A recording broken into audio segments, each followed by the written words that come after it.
Leviticus 5.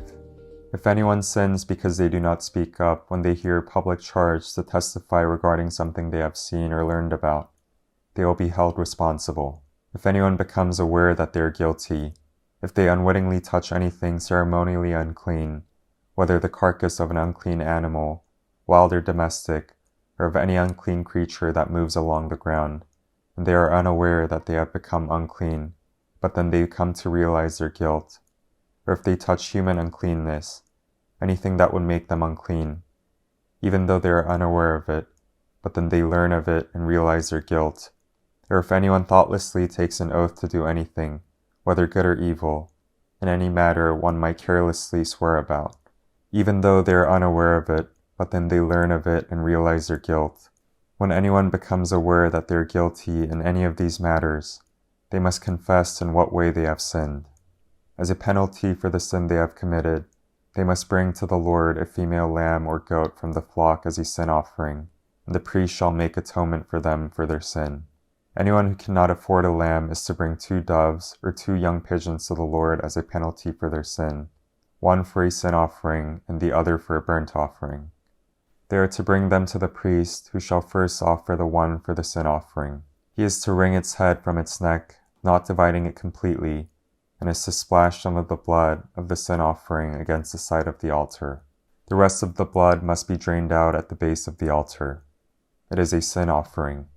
The priest shall then offer the other as a burnt offering in the prescribed way, and make atonement for them for the sin they have committed, and they will be forgiven. If, however, they cannot afford 2 doves or 2 young pigeons, they are to bring as an offering for their sin 1/10 of an ephah of the finest flour for a sin offering. They must not put olive oil or incense on it, because it is a sin offering. They are to bring it to the priest, who shall take a handful of it as a memorial portion, and burn it on the altar on top of the food offerings presented to the Lord. It is a sin offering. In this way, the priest will make atonement for them, for any of these sins they have committed, and they will be forgiven. The rest of the offering will belong to the priest, as in the case of the grain offering. The Lord said to Moses, "When anyone is unfaithful to the Lord by sinning unintentionally in regard to any of the Lord's holy things, they are to bring to the Lord as a penalty a ram from the flock, one without defect and of the proper value in silver, according to the sanctuary shekel. It is a guilt offering. They must make restitution for what they have failed to do in regard to the holy things, pay an additional penalty of 1/5 of its value, and give it all to the priest. The priest will make atonement for them with the ram as a guilt offering, and they will be forgiven. If anyone sins and does what is forbidden in any of the Lord's commands, even though they do not know it, they are guilty and will be held responsible. They are to bring to the priest as a guilt offering a ram from the flock, one without defect and of proper value. In this way, the priest will make atonement for them for the wrong they have committed unintentionally, and they will be forgiven. It is a guilt offering. They have been guilty of wrongdoing against the Lord." Leviticus 6. The Lord said to Moses, "If anyone sins and is unfaithful to the Lord by deceiving a neighbor about something entrusted to them or left in their care, or about something stolen, or if they cheat their neighbor, or if they find lost property and lie about it, or if they swear falsely about any such sin that people may commit, when they sin in any of these ways and realize their guilt, they must return what they have stolen or taken by extortion, or what was entrusted to them, or the lost property they found, or whatever it was they swore falsely about. They must make restitution in full, add 1/5 of the value to it, and give it all to the owner on the day they present their guilt offering. And as a penalty, they must bring to the priest, that is to the Lord, their guilt offering, a ram from the flock, one without defect and of the proper value. In this way, the priest will make atonement for them before the Lord, and they will be forgiven for any of the things they did that made them guilty. The Lord said to Moses, "Give Aaron and his sons this command. These are the regulations for the burnt offering. The burnt offering is to remain on the altar heard throughout the night till morning, and the fire must be kept burning on the altar. The priest shall then put on his linen clothes with linen undergarments next to his body, and shall remove the ashes of the burnt offering that the fire has consumed on the altar, and place them beside the altar. Then he is to take off these clothes and put on others, and carry the ashes outside the camp to a place that is ceremonially clean. The fire on the altar must be kept burning. It must not go out. Every morning the priestess add firewood and arrange the burnt offering on the fire, and burn the fat of the fellowship offerings on it. The fire must be kept burning on the altar continuously. It must not go out. These are the regulations for the grain offering. Aaron's sons are to bring it before the Lord, in front of the altar. The priest is to take a handful of the finest flour and some olive oil, together with all the incense on the grain offering, and burn the memorial portion on the altar as an aroma pleasing to the Lord. Aaron and his sons shall eat the rest of it, but it is to be eaten without yeast in the sanctuary area. They are to eat it in the courtyard of the tent of meeting. It must not be baked with yeast. I have given it as their share of the food offerings presented to me. Like the sin offering and the guilt offering, it is most holy. Any male descendant of Aaron may eat it. For all generations to come, it is his perpetual share of the food offerings presented to the Lord. Whatever touches them will become holy. The Lord also said to Moses, "This is the offering Aaron and his sons are to bring to the Lord on the day he is anointed. 1/10 of an ephah of the finest flour as a regular grain offering, half of it in the morning and half in the evening. It must be prepared with oil on a griddle. Bring it well mixed and present the grain offering broken in pieces as an aroma pleasing to the Lord. The son who is to succeed him as anointed priest shall prepare it. It is the Lord's perpetual share and is to be burned completely. Every grain offering of a priest shall be burned completely. It must not be eaten." The Lord said to Moses, "Say to Aaron and his sons, these are the regulations for the sin offering. The sin offering is to be slaughtered before the Lord in the place the burnt offering is slaughtered. It is most holy. The priest who offers it shall eat it. It is to be eaten in the sanctuary area, in the courtyard of the tent of meeting. Whatever touches the flesh will become holy, and if any of the blood is splattered on a garment, you must wash it in the sanctuary area. The clay pot the meat is cooked in must be broken, but if it is cooked in a bronze pot, the pot is to be sourced and rinsed with water. Any male in a priest's family may eat it. It is most holy. But any sin offering whose blood is brought into the tent of meeting to make atonement in the holy place must not be eaten. It must be burned up." Leviticus 7. These are the regulations for the guilt offering, which is most holy.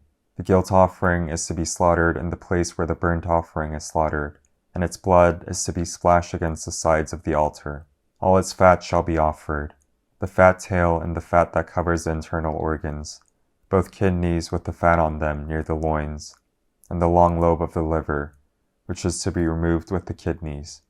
The priest shall burn them on the altar as a food offering presented to the Lord. It is a guilt offering. Any male in a priest's family may eat it, but it must be eaten in the sanctuary area. It is most holy. The same law applies to both the sin offering and the guilt offering. They belong to the priest who makes atonement with them. The priest who offers a burnt offering for anyone may keep its hide for himself. Every grain offering baked in an oven or cooked in a pan or on a griddle belongs to the priest who offers it, and every grain offering, whether mixed with olive oil or dry, belongs equally to all the sons of Aaron.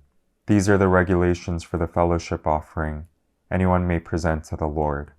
If they offer it as an expression of thankfulness, then along with this thank offering, they are to offer thick loaves made without yeast and with olive oil mixed in, thin loaves made without yeast and brushed with oil, and thick loaves of the finest flour, well kneaded, and with oil mixed in. Along with their fellowship offering of thanksgiving, they are to present an offering with thick loaves of bread made with yeast. They are to bring one of each kind as an offering, a contribution to the Lord. It belongs to the priest who splashes the blood of the fellowship offering against the altar. The meat of their fellowship offering of thanksgiving must be eaten on the day it is offered. They must leave none of it till morning. If, however, their offering is a result of a vow or is a free will offering, the sacrifice shall be eaten on the day they offer it, but anything left over may be eaten on the next day. Any meat of the sacrifice left over till the third day must be burned up. If any meat of the fellowship offering is eaten on the third day, the one who offered it will not be accepted. It will not be reckoned to their credit, for it has become impure. The person who eats any of it will be held responsible. Meat that touches anything ceremonially unclean must not be eaten, it must be burned up. As for the other meat, anyone ceremonially clean may eat it. But if anyone who is unclean eats any meat of the fellowship offering belonging to the Lord, they must be cut off from their people. Anyone who touches something unclean, whether human uncleanness or an unclean animal, or any unclean creature that moves along the ground, and then eats any of the meat of the fellowship offering belonging to the Lord, must be cut off from their people. The Lord said to Moses, "Say to the Israelites, do not eat any of the fat of cattle, sheep, or goats. The fat of an animal found dead or torn by wild animals may be used for any other purpose, but you must not eat it. Anyone who eats the fat of an animal from which a food offering may be presented to the Lord must be cut off from their people. And wherever you live, you must not eat the blood of any bird or animal. Anyone who eats blood must be cut off from their people." The Lord said to Moses, "Say to the Israelites, anyone who brings a fellowship offering to the Lord is to bring part of it as their sacrifice to the Lord. With their own hands they are to present the food offering to the Lord. They are to bring the fat, together with the breast, and wave the breast before the Lord as a wave offering. The priest shall burn the fat on the altar, but the breast belongs to Aaron and his sons. You are to give the right thigh of your fellowship offerings to the priest as a contribution. The son of Aaron who offers the blood and the fat of the fellowship offering shall have the right thigh as his share. From the fellowship offerings of the Israelites, I have taken the breast that is waved and the thigh that is presented, and I have given them to Aaron the priest and his sons as their perpetual share from the Israelites. This is a portion of the food offerings presented to the Lord that were allotted to Aaron and his sons on the day they were presented to serve the Lord as priests. On the day they were anointed, the Lord commanded that the Israelites give this to them as their perpetual share for the generations to come. These then are the regulations for the burnt offering, the grain offering, the sin offering, the guilt offering, the ordination offering, and the fellowship offering, which the Lord gave Moses at Mount Sinai in the desert of Sinai, on the day he commanded the Israelites to bring their offerings to the Lord. Amen.